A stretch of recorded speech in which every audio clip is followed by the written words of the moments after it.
नेहरू जी अगर न होते तो कश्मीर हमारा न होता। और राजा हरि सिंह की रियासत थी। और जब कबीलाई और ट्राइबल वहाँ से हमला किए तो राजा हरि सिंह का विश्वास था नेहरू जी में। नेहरू जी से अपील किया, यहाँ की सेना गई और कश्मीर बच पाया। और पटेल जी तो यह भी चाहते थे, जिसके आदर्श हमारे भी आदर्श थे, कांग्रेस के आदर्श थे, लेकिन मोदी जी की भी आदर्श है, बीजेपी की भी आदर्श, कि कश्मीर को पाकिस्तान को दे देना चाहिए। तो इस तरह से जो बात कल हुई है कि नेहरू जी की गलती रही है।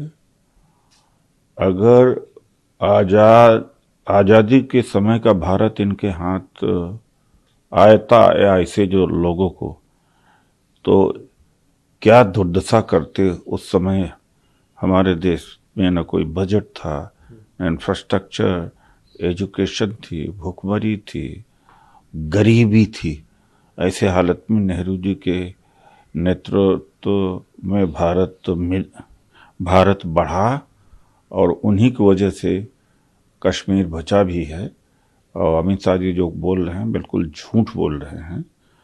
एक बात अमित शाह जी को बोलना चाहिए कि इनके पूर्वज हिंदू महासभा, सावरकर, आरएसएस, ये अंग्रेजों की हुकूमत चाहते थे, क्विट इंडिया मूवमेंट का विरोध किया था।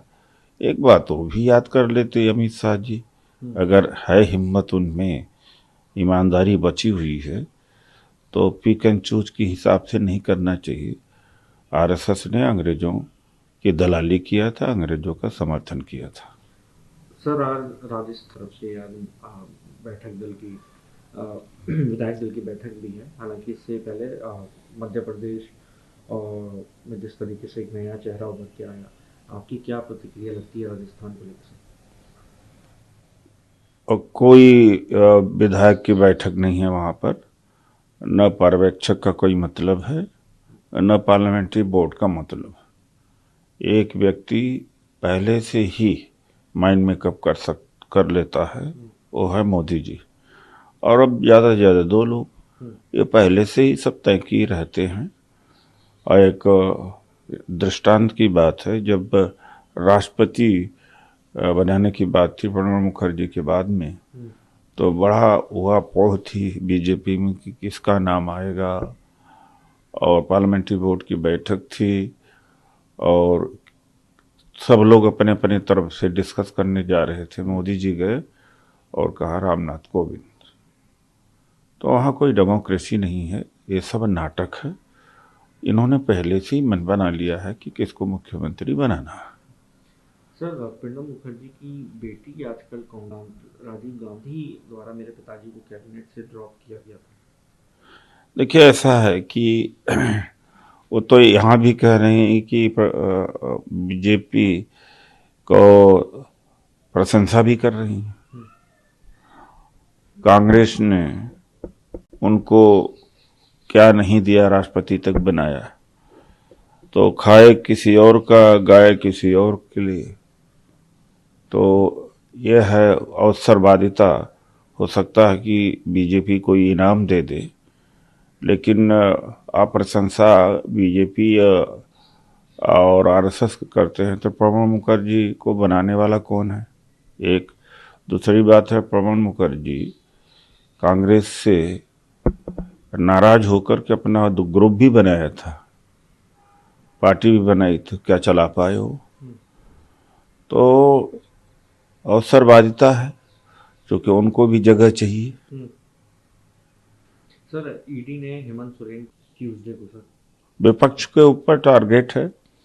और जब छत्तीसगढ़ का चुनाव हो रहा था तो एक अनजान आदमी और गलत आदमी को खड़ा कर दिया, जबरदस्ती बयान ले लिया महादेवा ऐप में कि उसने 500 करोड़ रुपया बघेल जी को पहुंचा दिया। अंग्रेजी में लिख करके हस्ताक्षर करा दिया, उसको जेल भेज दिया गया, वो ड्राइवर।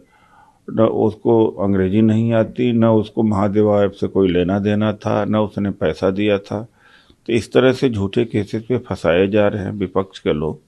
हेमंत सोरेन जी को परेशान किया जा रहा है, चूंकि आदिवासी हैं। आदिवासी, इनका आदिवासी हो जो गुलाम हो, या तो ये दंड बैठक करने वाला हो तो वो चलेगा, चूंकि हुकूमत इनकी होनी चाहिए। वो आत्मनिर्भर वाले हैं और स्वतंत्र हैं और फैसला लेते हैं आदिवासियों के और आम लोगों के हित में। तो इसलिए इनके आंख की किरकिरी बन गए हैं। एक आदिवासी मुख्यमंत्री को बर्दाश्त नहीं कर पा रहे हैं, इसलिए हेमंत सोरेन जी को परेशान किया जा रहा है।